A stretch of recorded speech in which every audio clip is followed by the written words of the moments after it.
So that's that. Next one. He carried this brand. He doesn't carry it anymore. All right. And I told him behind closed doors several times. Audio research. Before I go there, let me just say this. Okay?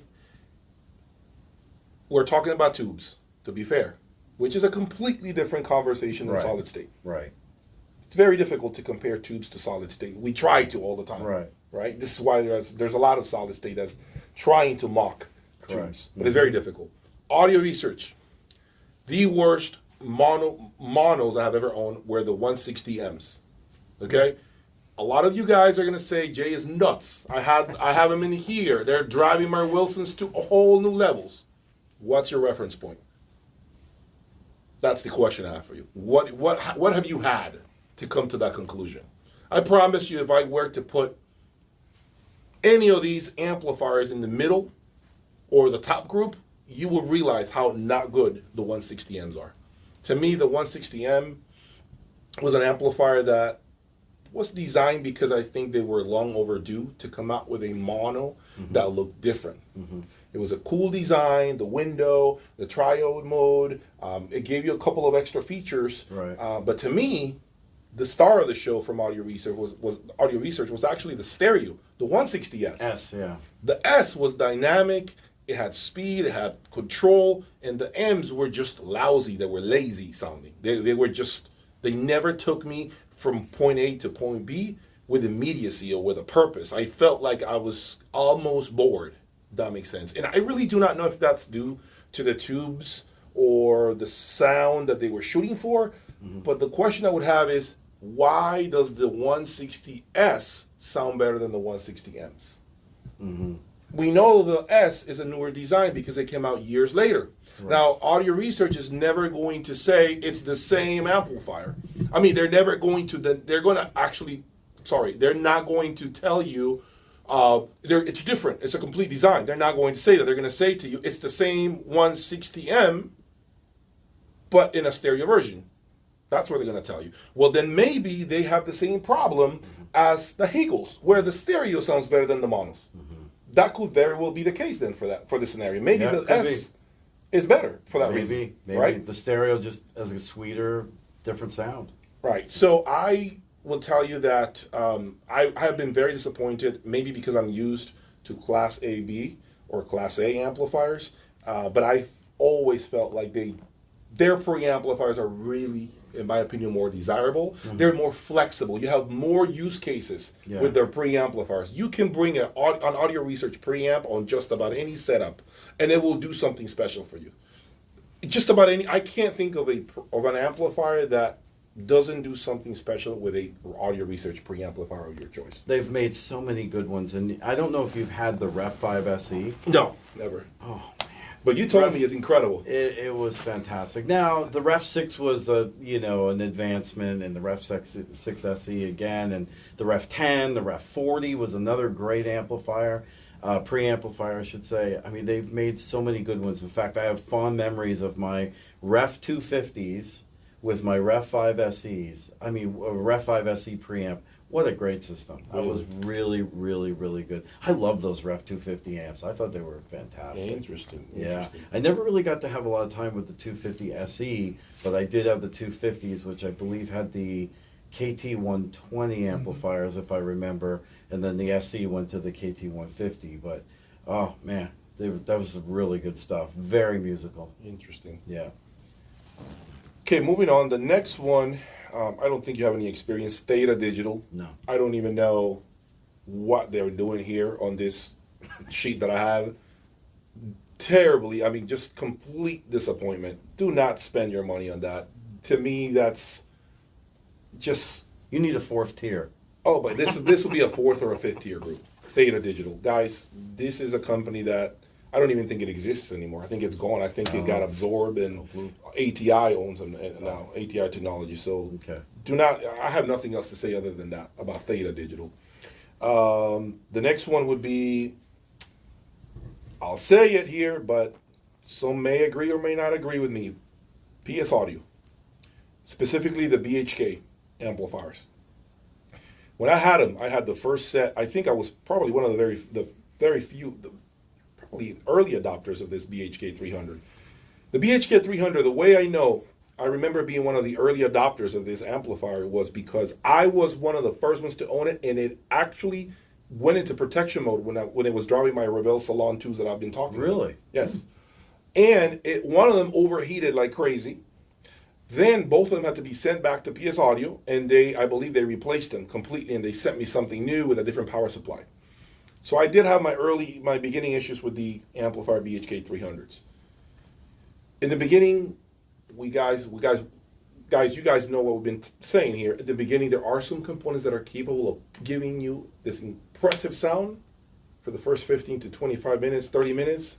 And then as you sit there, your ears begin to just tune in a little better, and then you start realizing what that component doesn't do so well. That was the case with PS Audio for me. To me, it was a hybrid design. It was a great attempt. I still think they continue to sell it right, and just never did anything wow for me. Yeah, understood. Never took anything to a whole new level. It never excelled at anything. So well, that's what a lot of people say about hybrid designs, tube solid state designs, whether it be a tube input stage or a solid state output stage.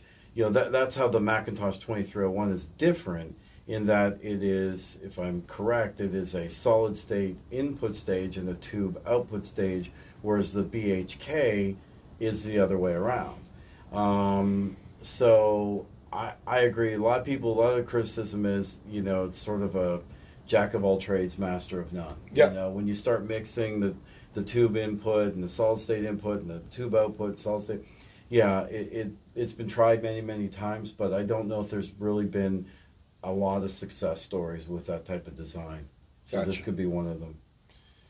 the next one breaks my heart to put him in this category, but it has to be mentioned. One of the greatest American brands back in the day, Mark Levinson, when it was owned by Madrigal back in the day.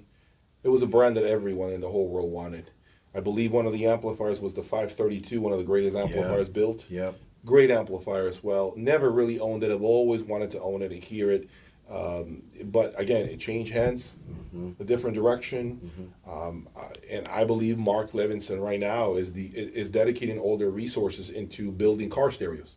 They have great contracts with Lexus. Yeah. Mark Levinson, right? So are they capable of building better product? All day. They have the pockets to build whatever the hell. They have the pockets to leave everyone on this list in the dust if they wanted to.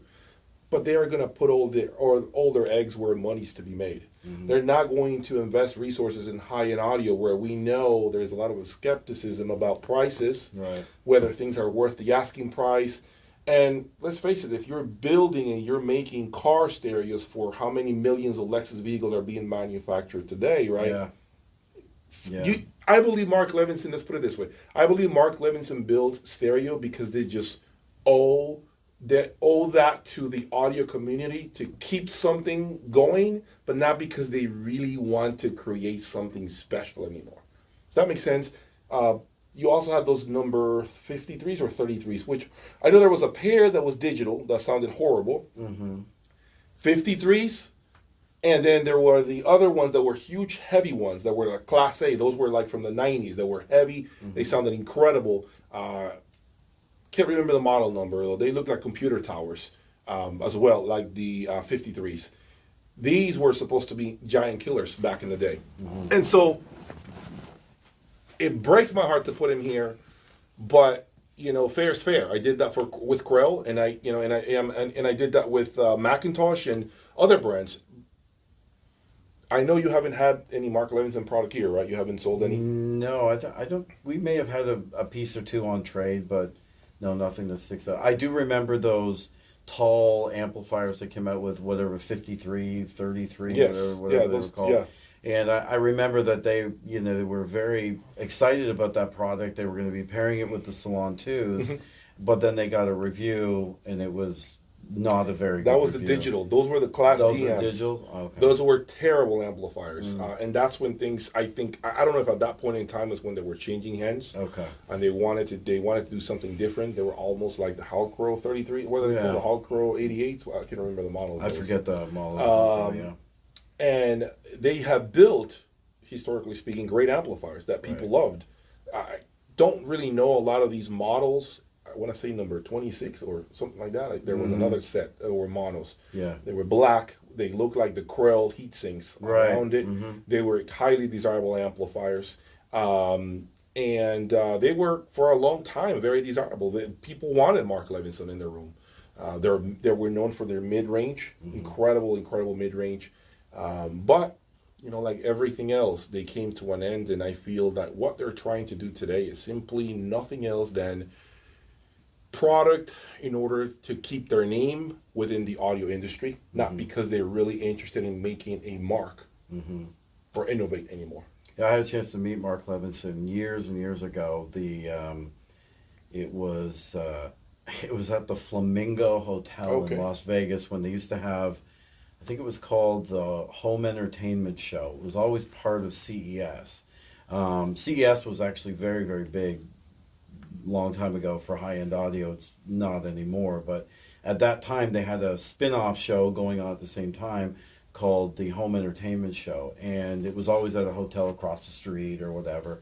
Anyway, and it was where you could find a lot of startups, and at that time Mark Levinson, I think, was trying to get another brand started, and I had a chance to meet him. He's definitely an interesting character, to say the least.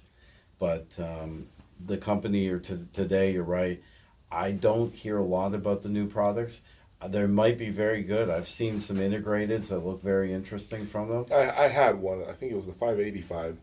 I had it. It was great. It was great when I had it at that point in time. But like I said, other companies began to build better product. Yeah. The Diablo 300 being an amazing. Have you seen any reviews lately on Levinson product? Yeah, I think I've seen. They rate them.